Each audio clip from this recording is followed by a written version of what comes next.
আমরা এখানে একটা রাউন্ড টেবিলের মধ্যে we participated with the main idea being in this cyber and digital world how does SMEs navigate this space. আমরা যদি এখন এখানে দেখে থাকি আমাদের SME is a very important cluster of businesses that actually help grow the economy of Bangladesh. এখন digital world এ আবার cyber security is a very important issue that MSMEs, not only MSMEs but everyone has to deal with. আমাদের main objective for this was MSMEs there point of view থেকে ওরা যে ব্যবসা করতেছে ওদের যে struggle গুলো আছে ওইটা হচ্ছে how do we face that? How do we help them do their businesses with ease? So multi-stakeholder angle থেকে যখন ওরা engage করতে পেরেছে SMEs এর সাথে অনেক নতুন নতুন solutions, অনেক নতুন নতুন grievance point গুলো আমরা কিন্তু identify করতে পেরেছি। And through this round table, we are very hopeful inshallah আমরা একটা resilient একটা ecosystem create করতে পারি in the digital world যেখান থেকে not only would people be aware of the detriments of it, but they can easily make their way around the entire digital space. SME ডেভেলপমেন্টের জন্য আসলে ডিজিটালাইজেশনের কোনো alternative নাই। এই কারণেই আমরা যখন আমাদের উদ্যোক্তারা ডিজিটালি বিভিন্ন কাজ করে সেখানে সাইবার থ্রেটটা মোকাবেলার জন্য সাইবার সিকিউরিটির নলেজটা খুব প্রয়োজন।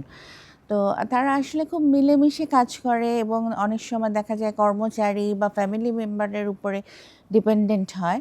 এক্ষেত্রে দেখা যায় যে তাদের পাসওয়ার্ড বা ওটিপি অন্যান্য সকল বিষয়টা তারা শেয়ার করে ফেলে। আরেকটু প্রফেশনাল ওয়েতে যদি তারা বিজনেস করতো তাহলে হয়তো ভালো করতো। আর আমাদের এই উদ্যোক্তাদের ডিজিটালাইজেশনের নলেজটা যত বেশি থাকবে তত বেশি তারা ইমপ্রুভ করতে পারবে।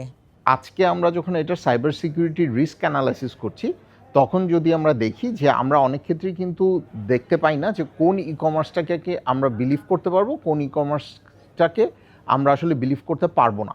আমি যদি এসএমই হই, আমি অ্যাজ এ এসএমই কোন ই কমার্স প্ল্যাটফর্মে আমি নিজেকে অনবোর্ড করব সে ব্যাপারে বুঝবার জন্য আসলে আমাদের Bangladesh can have a central platform from government and different entities যারা আসলে এই ট্রাস্ট মার্ক সার্টিফিকেশনটাকে প্রোভাইড করবে। আমাদের বাংলাদেশের এসএমইরা যে ই কমার্সগুলো ইউজ করে কিংবা যেই ই কমার্সগুলোকে যখন কিংবা তাদের cyber security point of view থেকে ডিফারেন্ট সর্ট অফ সার্ভিসেস দরকার, যেটা অনেক ক্ষেত্রেই তারা কস্ট এফেক্টিভ হয় না তাদের জন্য যদি একা নিতে যায়। এসএমইদের সেন্ট্রাল প্ল্যাটফর্মগুলো বাংলাদেশের সমস্ত এসএমই কিংবা একটা মেম্বারশিপের আন্ডারে নিয়ে এসে ডিফারেন্ট সলিউশনকে কিন্তু মান্থলি সাবস্ক্রিপশন বেসিসে নিতে পারে, তাহলে এই কস্টটা শেয়ার্ড হবে এবং তারা আসলে একটা সিকিউরড সাইবার স্পেসে কাজ করবার সুযোগ পাবে।